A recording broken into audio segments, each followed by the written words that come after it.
Now let's talk about the physical properties of alkyl halides, alcohols, and amines. All of these compounds are polar compounds. So you remember with alkane, they were non-polar compounds, but for this series of compounds, they are all polar. And the polarity here comes from the fact that the electrons in the bond between the carbon and the oxygen for alcohols, or the carbon and nitrogen for amines, or the carbon and the halide for alkyl halides. These bonds, the electrons in these bonds are not equally distributed between the two atoms. There is a tendency of the halide, oxygen or nitrogen, to attract the electrons more towards themselves than it is towards the carbon. This is due to the difference in the electronegativity between these two atoms. So electronegativity is basically a measure of the tendency of an atom to attract a bonding pair of electrons. So for chloromethane, for example, here you see that the chloride here atom has more tendency to attract the electrons that are shared between the chloride and the carbon. And due to this difference in electronegativity and the unequal distribution, this creates what we call the dipole moment. And to show the direction of the dipole moment, we donate symbol with an arrow and a small line at the end. The head of the arrow goes toward the atom that will attract the electron.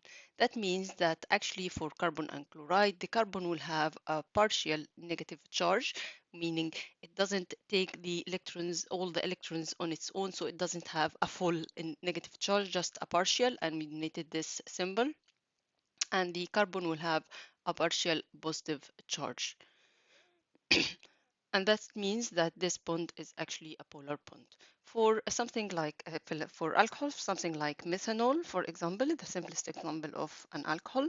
Now the oxygen is more electronegative than both the hydrogen and the carbon. That means there is two dipole moments here. So there is a dipole moment coming from the carbon towards the oxygen. The oxygen attracts the electron more in this bond, and it also attracts the electron from the bond with the hydrogen. That means this bond is also a polar, and the oxygen still has a partial negative charge. Both the hydrogen and the carbon will have a partial positive charge. The simplest example of an alcohol is the water. There is no carbon at all. It's two hydrogens and oxygen. This is why water is a bit polar. This is again because of the tendency of the oxygen to attract the electrons towards it. For amines as well, nitrogen is more electronegative than the carbon and the hydrogens, and it tends to attract the electron more towards it. So all these carbons attached to the nitrogen will have a partial positive charge, and the nitrogen itself will have partial negative charge. So there are three different dipole moments here in this amine. For example, this is an ethyl methylamine, and the overall dipole moment direction will be towards this.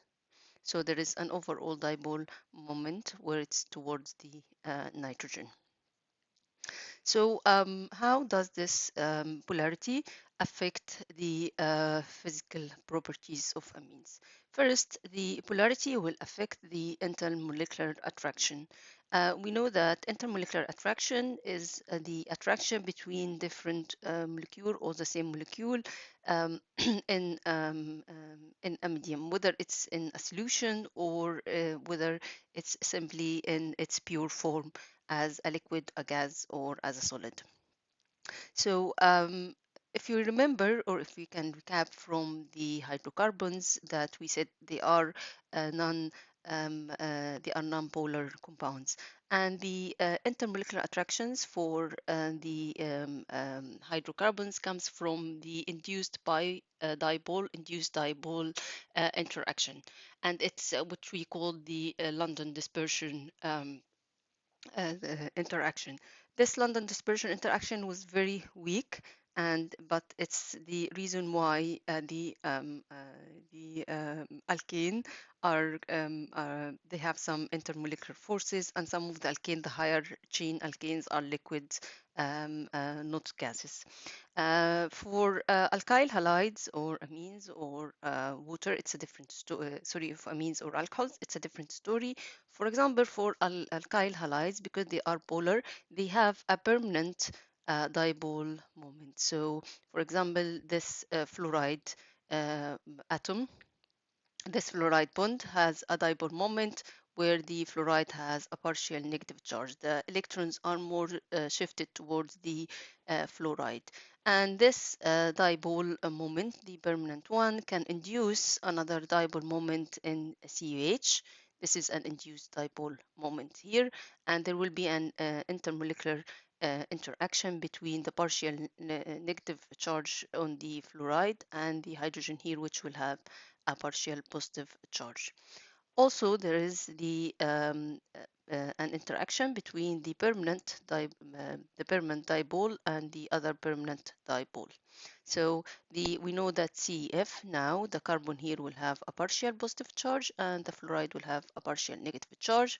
Again, for the other molecule, the carbon will have a partial positive and the fluoride will have a partial negative. So there will be an intermolecular interaction between the fluoride and the carbon, because it's an electrostatic interaction. They have different charges. So for alcohols and amines, they have another type of intermolecular interaction, which is stronger and will affect the physical properties of amines and of alcohols. Amines and alcohols differ from alkyl halide in the fact that they have hydrogen bond acceptor and hydrogen bond donors site. So what is the hydrogen bond donor and hydrogen bond acceptor?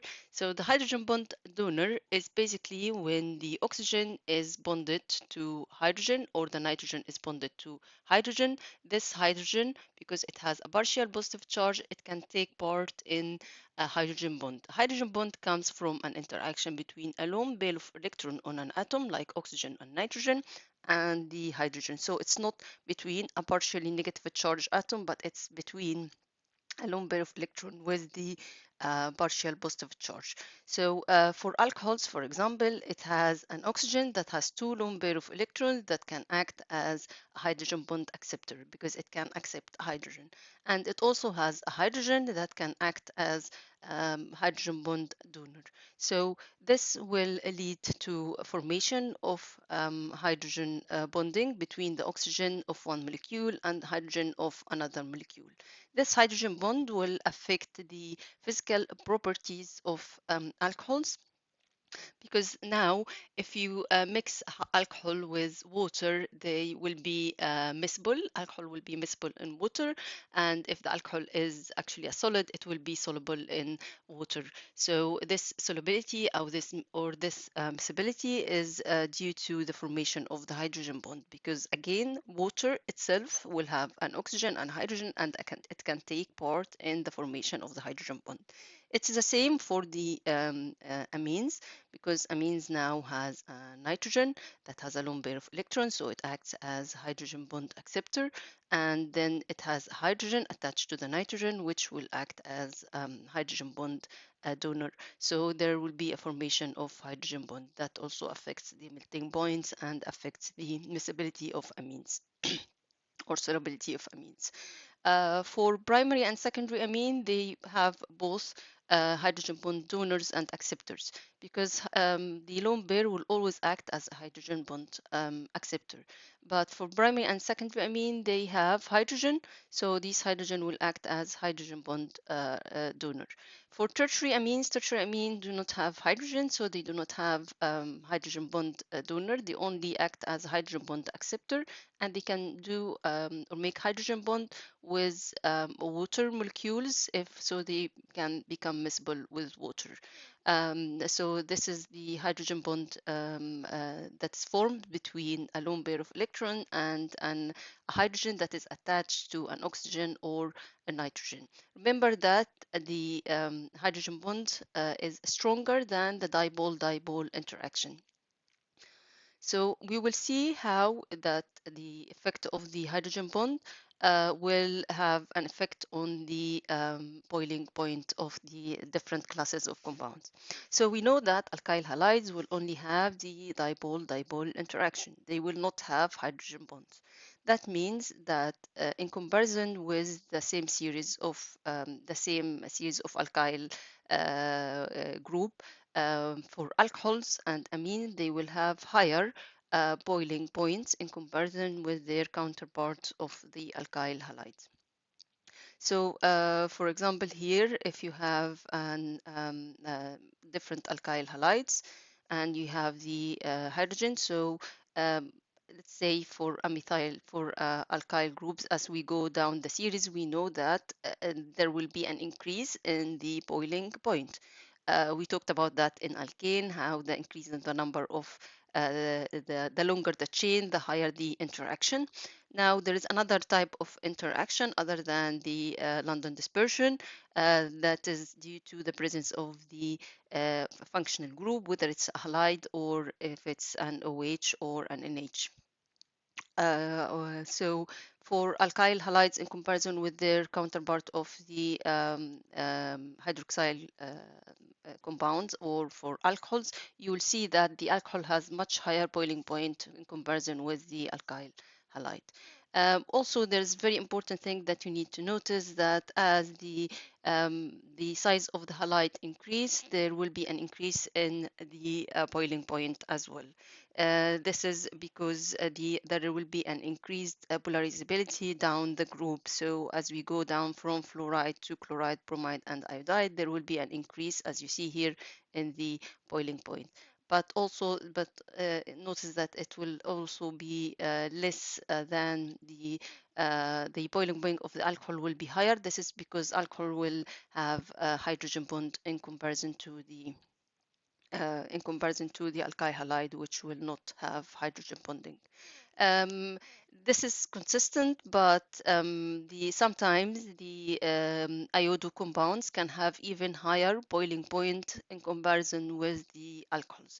For example, if you notice here for propyl iodide, here it will have a higher boiling point than the propyl alcohol. But generally speaking, we can say that the alcohol have higher boiling point than alkyl halide because of the hydrogen bonding, the formation of the hydrogen bond. It's a stronger intermolecular forces in comparison with the dipole-dipole interaction we see with alkyl halide. So what about amines?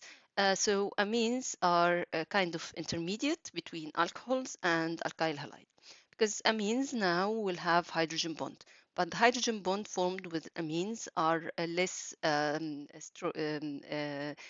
is not as strong as the one with the that the hydrogen bond that's formed with alcohols.